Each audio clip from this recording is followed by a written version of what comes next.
Hey everyone, this is 372 Pages We'll Never Get Back, special Broken Camera Edition. This is Michael J. Nelson. Connor, how are you?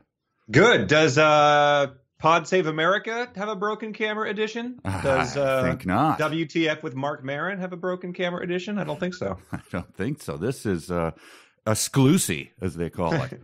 Yeah. Yeah, that is a repulsive phrase. I apologize for that.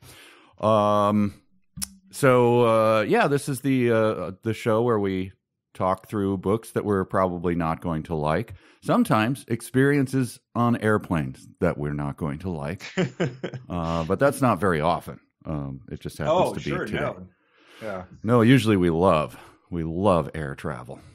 But yeah, we're going to choose today. We're going to dive into some choices that Connor has assembled for our next book. We just finished up Bob Honey Who Do Stuff to acclaim, I think. Rapturous acclaim. Yeah. So we were down in Nashville this week, and one of the most, we watched a movie with a giant Octoman in a suit, and we watched CGI fever dream with Casper Van Dien. But one of the most surreal experiences of the whole week was that people kept coming up to me and wanting to talk about the certified public accountant and the cremated 64 Squares building, which is it's like one of those things, we talk about stuff like, Sonic the Hedgehog fanfic and fan art in real life, but most people don't.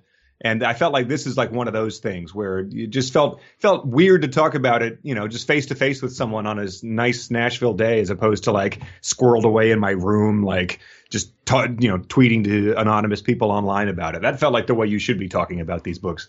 Yeah, furtively in private, over microphones. Yeah, right. Like it's sort of hushed in case someone overhears you.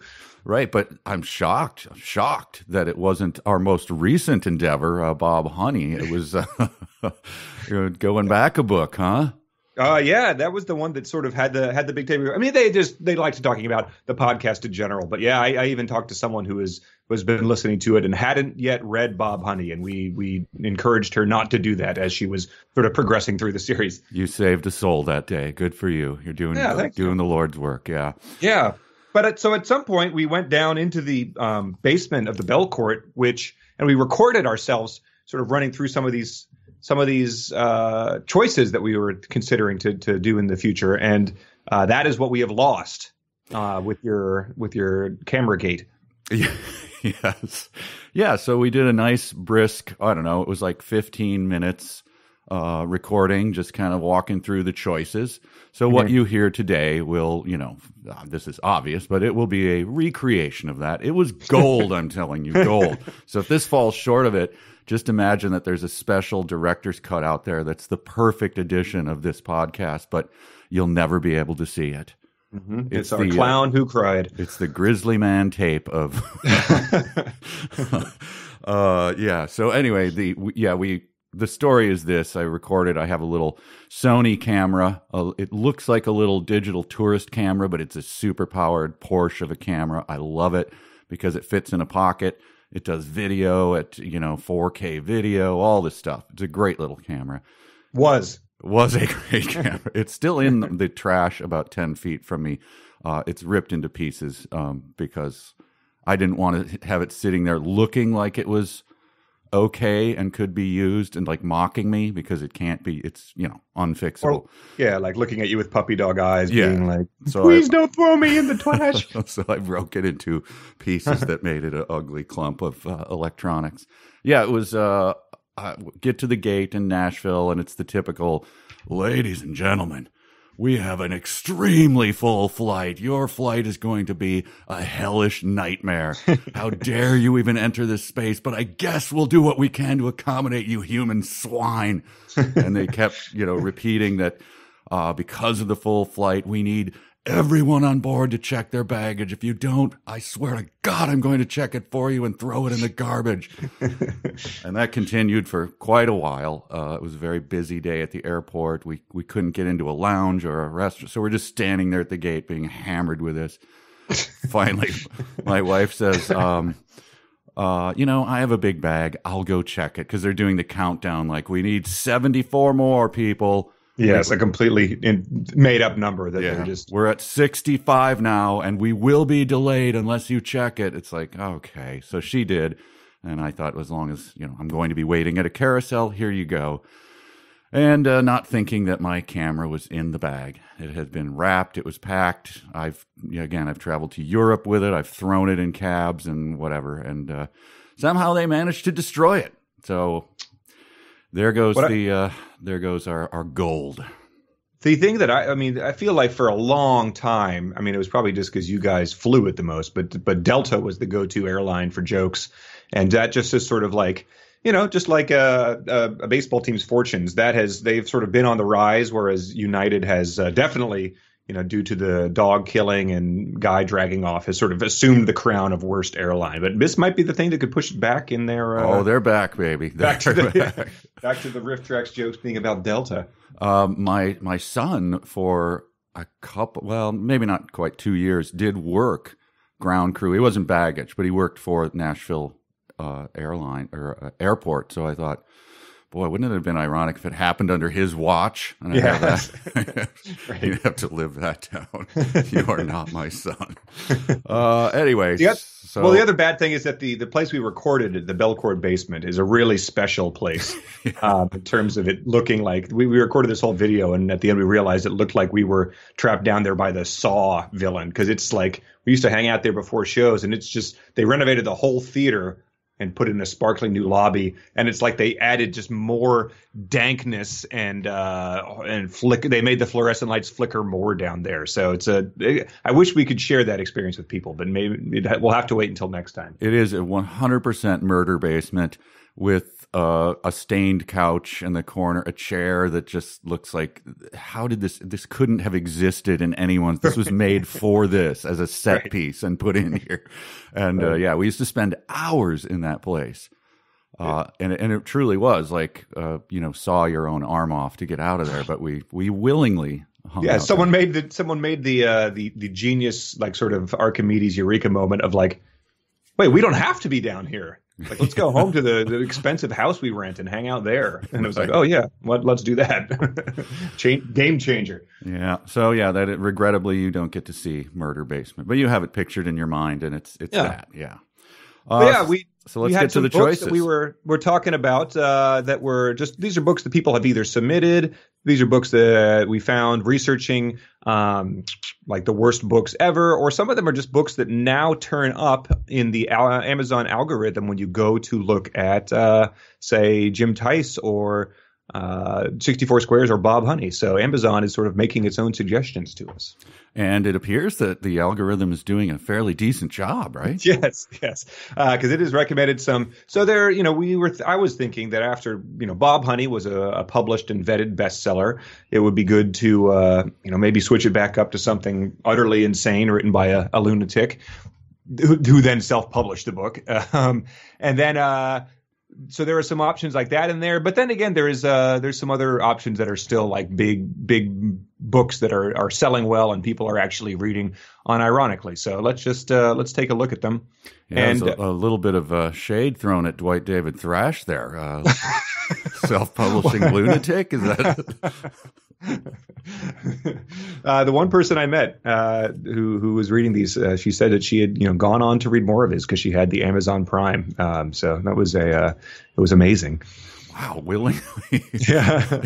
I hope she's doing a podcast about it. She seemed very nice. So the first book that somehow turned up in the feed was something called Antigua, the Land of Fairies, Wizards, and Heroes. And it's written by a husband and wife team, Larry and Denise Ellis. And so what this one, it looks like a standard, it's got a dragon on the cover. And obviously it's called The Land of Fairies, Wizards, and Heroes. What sort of sets it off right away is like the first review on Amazon says, hey, punctuation is your friend. And it says, it was evident this was an attempt at self-publishing a book, evident halfway through the first page. Good sign. At first, I thought maybe the author was typing on a defective keyboard and that when she pushed the period key, it typed an exclamation point. Then a little later, I saw she actually used a period to end a sentence, so that theory was shot. That's when I realized all those exclamation points were unintentional. And then they go on to use them. Saddened, I tell you, this can't be. No one would do that. It's a terrible way to write. So yeah, that seems to be a positive point in this book's favor. Yeah, that's a Thrashian characteristic where he had the the macro that put out all of his titles, and this is just a different form of that. Yeah. So it seems to be other than that, it's not like it's War and Peace and Tolstoy just put in exclamation points every other sentence. It seems to be a very bad book whose the lead character is King. I don't even know how you say this. It's King Arthur, but it's Aurthorr. And something that we've realized in Drift Track stuff is that King Arthur and Merlin are public domain characters, and that's why they make so many terrible movies about them. This person apparently didn't realize that and thought they had to disguise it in order to get around those pesky copyright laws on 800-year-old legends. So it's like a spelling that, they do those off-brands of Dr. Pepper and stuff like that. It's an off-brand Arthur here. So that one sounds interesting. Only available on Kindle, however. So that could be a point against it. But I think that's I don't know how strong a point against it is. It's probably a little bit of one, though. Sure. Yeah, all right. Next is one that's... This is one that I from what I gather, it's sort of like the Three Wolf Moon shirt of books. Like people have gone on. In what way? Antigua has 2.5 stars on 35 reviews. This one, Moon People by Dale M. Courtney, has 4 stars on 132 customer reviews. So I think it's one that people have gone on and sort of wrote ironic, positive reviews of. Oh, okay. All right. So I think I think people might have. It came out like 11 years ago, and I think it sort of caught people's attention the way that shirt did, or the 50-gallon drum of industrial lubricant that you can buy on Amazon did. It looks like the author looks sort of like a very poorly out of focus Mark Gormley, and it appears he might have put up a billboard to advertise this book, a la Tommy Wiseau, or maybe that's just an image people have made in order to draw that comparison. Everyone out there, you have your mental image of an out of focus Mark Gormley. bringing in the references there. Yeah, he's a common analogy, but he does. He has a picture that looks like it was probably taken on his first flip phone. Healthy Mark Gormley or unhealthy Mark Gormley? Back in the day, Mark Gormley, not current. What happened to him, Mark Gormley? Yeah, Little Wings, Mark Gormley. To keep the better references going for people who are looking up, Mark Gormley, where is he now, as we do. People. The first review is yikes, 1 star, awful, can't begin to describe this. It's so bad, it's almost good. If you can get it for free, it's worth having so you can read passages to friends late at night over too many beers, which is pretty much what we do but at 9 a.m. over too many beers. Yeah, right. Yeah, that sounds perfect. Right in the wheelhouse. But then it just all the other reviews are sort of ironic, I think sort of maybe imitating the style of the book, giving it 4 stars. It's a joyfully awkward book to read. It's the brushstrokes of Mr. Courtney's writing paint a picture, type of thing. So that's a positive thing. It might be less fun to read one that other people sort of have discovered, but who cares? We haven't read it. Yeah, I was going to say we don't get any credit for discovering it, but what are you going to do? Right.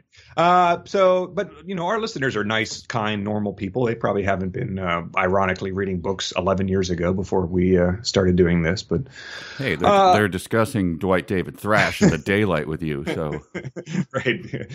They have their quirks. Sure. The next one is this one someone sent in and pretty much based on just the pull quote, but it's called One Word Kill, Impossible Times, Book 1. It's currently like a top-selling book on Amazon. It's the number 25 paid book in the Kindle store. So it's obviously this guy's making a ton of money, but he sent it to us because the pull quote was Ready Player One meets Stranger Things in this new novel by the best-selling author who George R.R. Martin describes as an excellent writer.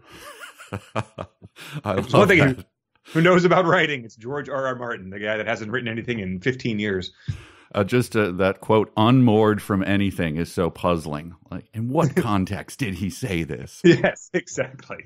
It could have been, it's one of those movie pull quotes where they maybe just ellipsed out the word not. Right.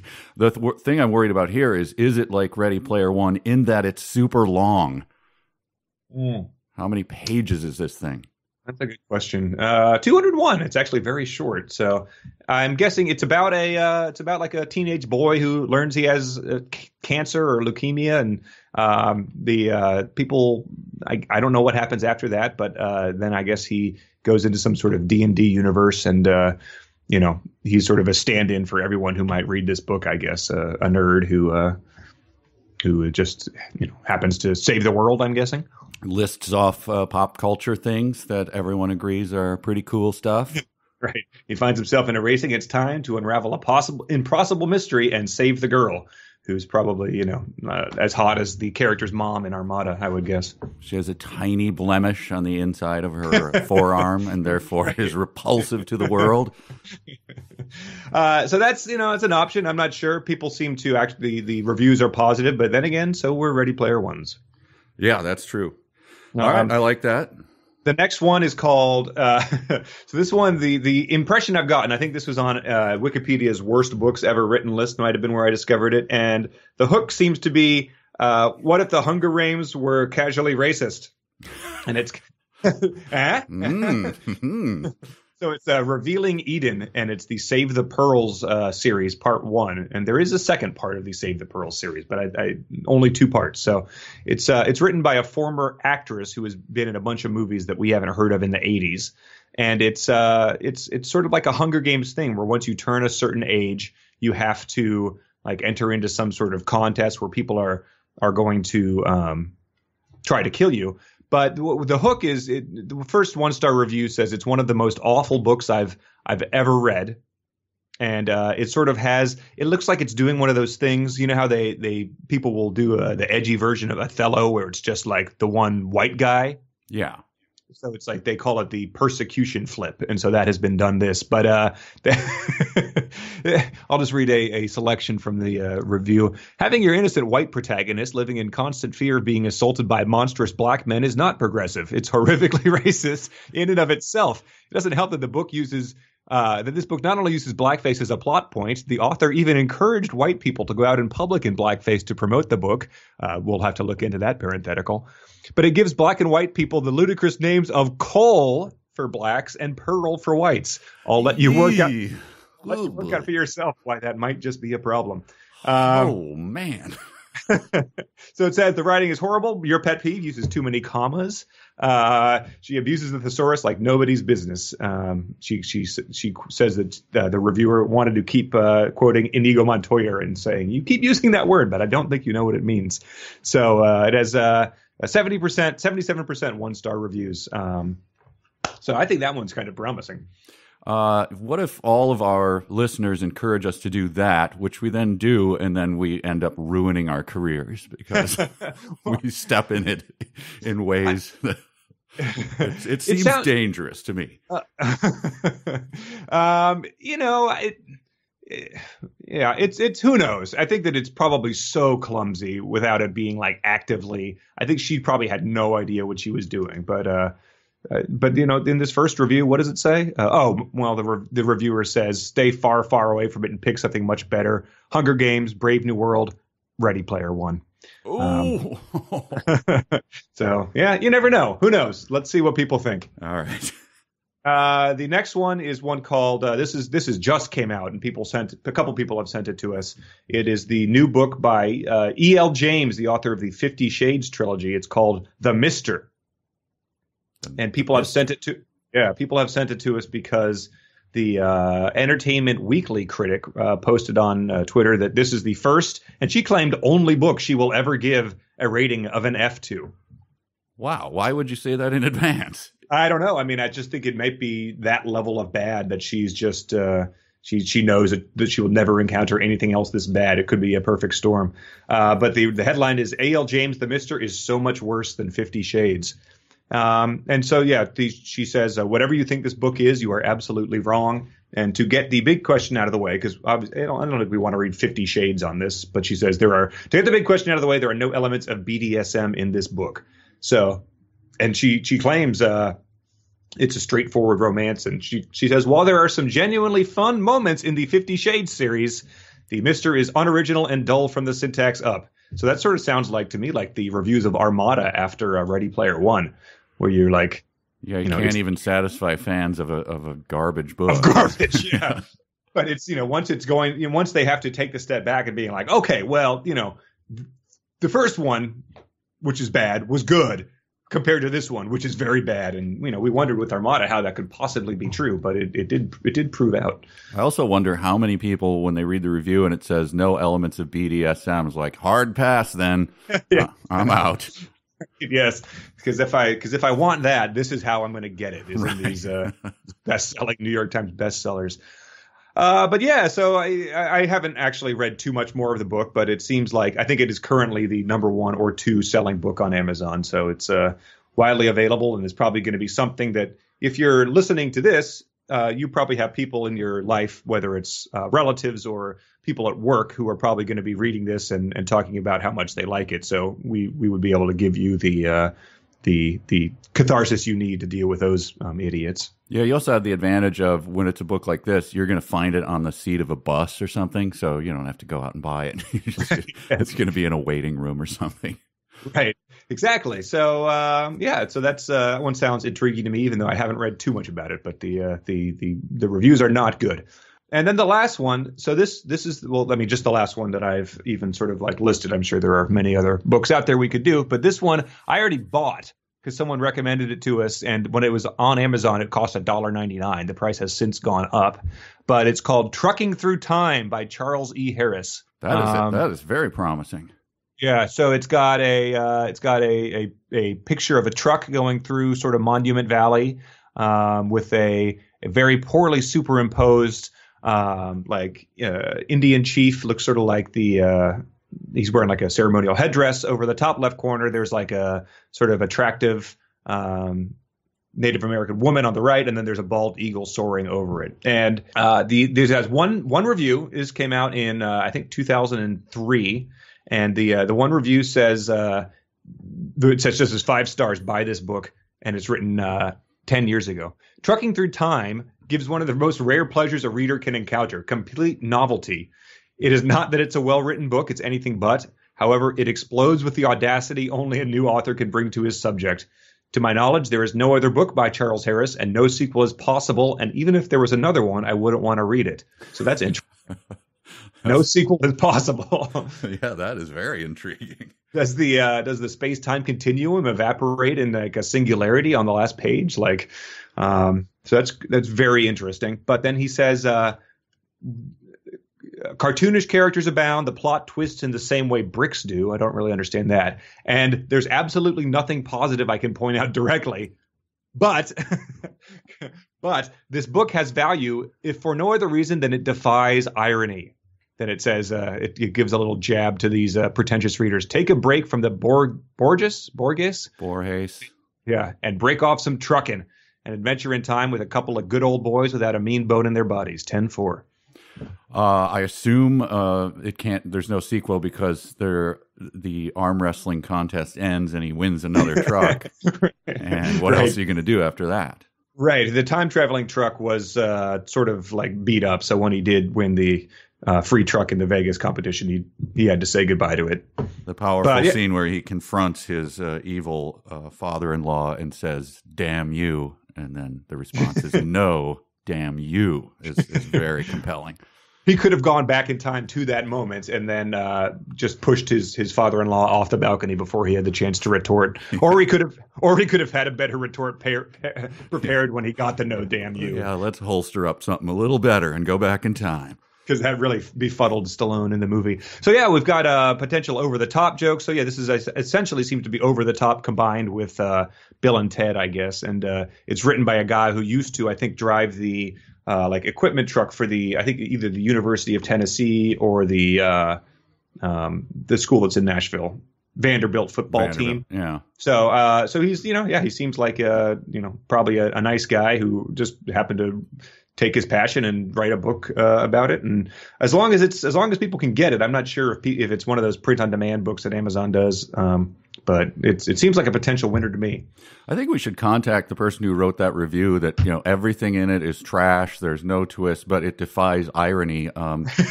there's an author, Dwight David Thrash, you're going to enjoy just as much. Right. I mean, if that's your only criteria, I think there are a lot of books that are not trying to be ironic. Sure. I suppose. I mean, like, if you're or movies too, like, you know, you could apply that quality to a lot of the, you know, James Wynn certainly wasn't. He was just, he was sort of doing the William Hung, like, I tried my best and this is all I got in me, but we don't have to reward that. Yeah, he turned into Borges in his second film, but his first one is pure, straightforward. But yeah, so, you know, I'm looking at that guy's reviews. He seems to have reviewed other stuff that's normal. He's reviewed, you know, 1984. He reviewed, so he's not just going on and seeking out garbage, to ironically review. So I don't know. Yeah. All right. Well, we need input on this, right?